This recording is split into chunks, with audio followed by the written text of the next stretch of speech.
Hai, halo, selamat datang pada video pembahasan kali ini yang akan membahas seputar pengaruh monopoli Portugis di Selat Malaka pada persebaran agama Islam di Pulau Jawa. Dengan saya selaku pemateri, Alif Catayu, kita mulai pembahasan berikut ini.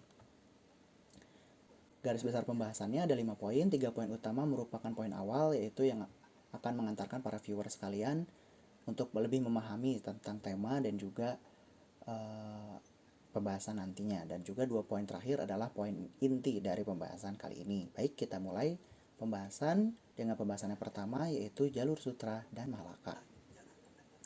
Jadi jalur sutra itu adalah jalur perdagangan internasional. Jalur ini terbagi menjadi dua, yaitu darat dan laut. Laut ini kita sebut nantinya menjadi maritim.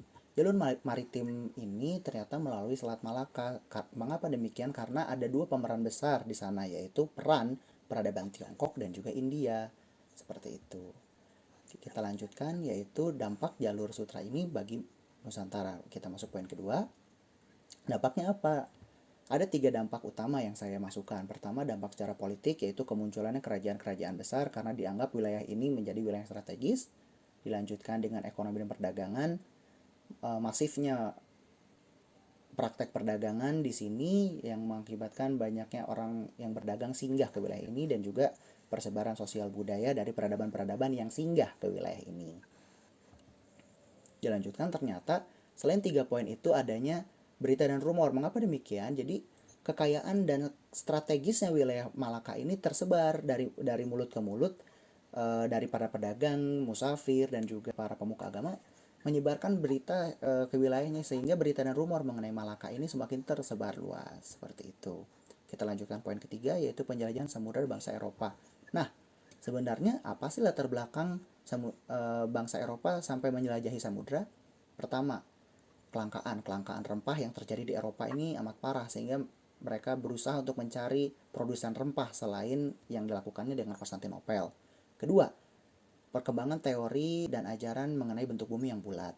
Ketiga, kisah dan penulisan Marco Polo dalam bukunya Imago Mundi mengenai wilayah Asia. Keempat, perkembangan teknologi perkapalan, mesin, dan juga alat navigasi yang berkembang pada saat itu, yaitu selanjutnya masuk kepada 3G, Gold Glory Gospel sebagai simbol dari ultranasionalisme Eropa pada kala itu, dan yang terakhir adalah Reconquista, yaitu semangat membalas dendam atas kekalahan melawan kekuatan Islam pada kala itu.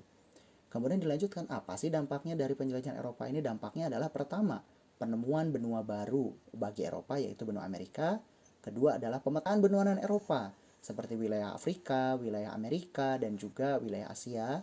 Dan yang terakhir adalah tentu monopoli dan imperialisme bangsa Eropa di kawasan lain. Selanjutnya, siapa sih yang datang ke Nusantara pertama kali? Pertama adalah Portugis, disusul dengan Spanyol, Belanda, dan juga Inggris. Portugis kedatangannya langsung menancapkan kekuasaannya di wilayah ini, di wilayah Nusantara, yaitu Goa, dilanjutkan dengan Malaka, kemudian nanti disusul oleh ke peradaban-peradaban Eropa lainnya. Kemudian, kedatangan Portugis ini seperti apa sih di Nusantara? Jadi awalnya adalah dipelopori oleh Bartolomeus Dias yang melakukan pelayaran dan sampai kepada wilayah Tanjung Harapan, yaitu bagian Afrika bagian selatan. Dilanjutkan dari Bartolomeus Dias ini dengan Vasco da Gama. Dari Tanjung Harapan ternyata dia sampai ke wilayah India. Vasco da Gama kemudian dilanjutkan lagi perjalanannya oleh Alfonso de Albuquerque yang akhirnya sampai ke wilayah Nusantara. Apa sih keterkaitan jalur sutra maritim dengan periode penjelajahan Eropa? Jadi ada suatu keterkaitan. Pertama, dari segi latar belakang, Eropa benar-benar butuh rempah. Kedua, mereka ingin membuktikan bahwa ada wilayah produsen lain selain Konstantinopel, hingga adanya muncul rumor-rumor berita mengenai kekayaan dari wilayah Nusantara ini, terutama di Selat Malaka. Dan akibatnya terjadilah penjelajahan samudera oleh Eropa. Dan kemudian nantinya tentu kita sama-sama tahu bahwa akan adanya penguasaan wilayah tersebut oleh bangsa Eropa. Selanjutnya kita masuk ke poin keempat, yaitu kedatangan Portugis di Selat Malaka. Jadi kedatangan Portugis ini ternyata ketika di era pra-Portugis berkuasa di situ, ternyata sudah ada kekuasaan yang berkuasa di sana. Siapa? Yaitu Kesultanan Malaka di bawah Sultan Mahmud Syah. Bagaimana ekonomi perdagangan pada saat itu? Masif dan ramai. Mengapa demikian? Karena sudah terjadi jalur perdagangan itu sebelum datangnya Eropa. Bagaimana interaksi dan diplomasi Kesultanan Mahmud Syah?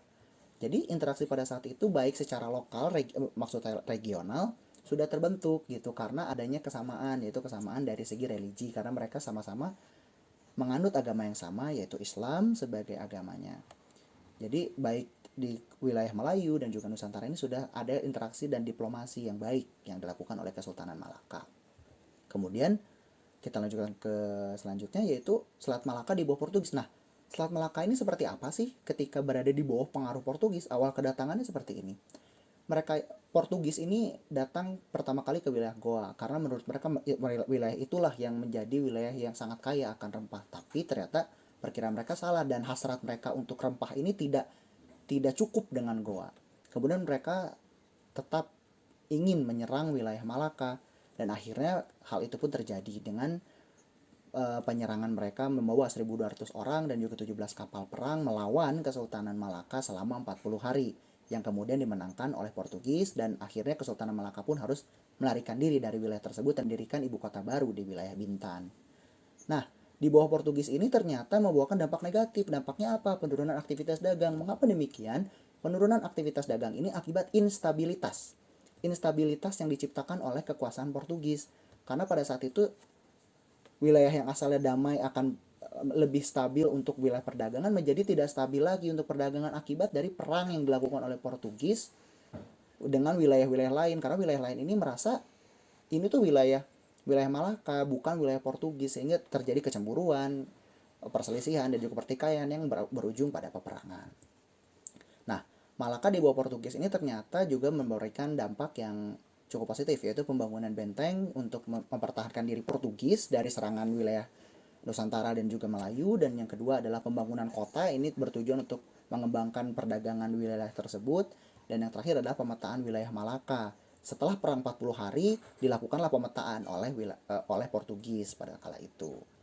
Kita masuk poin kelima, yaitu dampak monopoli Portugis. Dampaknya secara politik, ternyata terbentuk aliansi antar kerajaan Islam, mulai Melayu dengan Melayu dan juga Melayu dengan Nusantara. Jadi makin kokoh gitu antara kerajaan Islam ini. Kekokohan kerajaan Islam ini tentunya akan berdampak pada persebaran agama Islam di sana, baik di Melayu maupun di Nusantara. Kedua, terbentuknya sentimen perbedaan keyakinan. Sentimen ini terjadi karena pada saat itu Portugis dengan corak agama yang berbeda ini membawakan kultur mereka yang berbeda juga dengan wilayah Melayu dan Nusantara lainnya, seperti itu.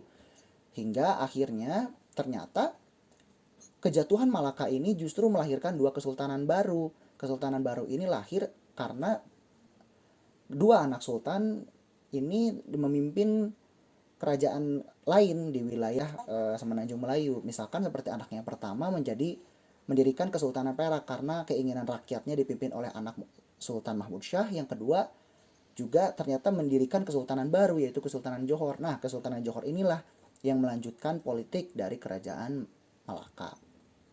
Kemudian secara ekonomi, perdagangan internasional pada Selat Malaka ini menurun. Jadi ini juga berdampak pada perdagangan internasional. Jadi perdagangan internasional ini menurun akibat itu. Kemudian selanjutnya adalah perpindahan bandar dagang. Perpindahan bandar dagang ini ke wilayah Jawa pada awalnya, yaitu di wilayah Banten dan sekitarnya. Wilayah inilah yang terjadi persebaran agama Islam dengan pesat dan masif. Selanjutnya, ini berdampak pada penurunan eksistensi bandar dagang Malaka karena ternyata setelah bandar dagang berpindah ke wilayah Jawa, ternyata ada bandar-bandar baru gitu seperti di wilayah Perak dan juga wilayah Johor.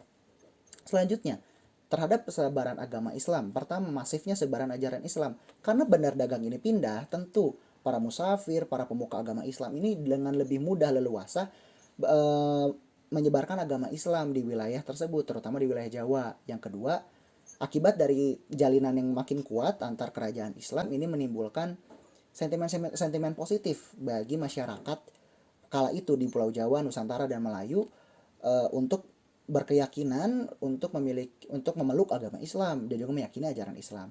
Dan yang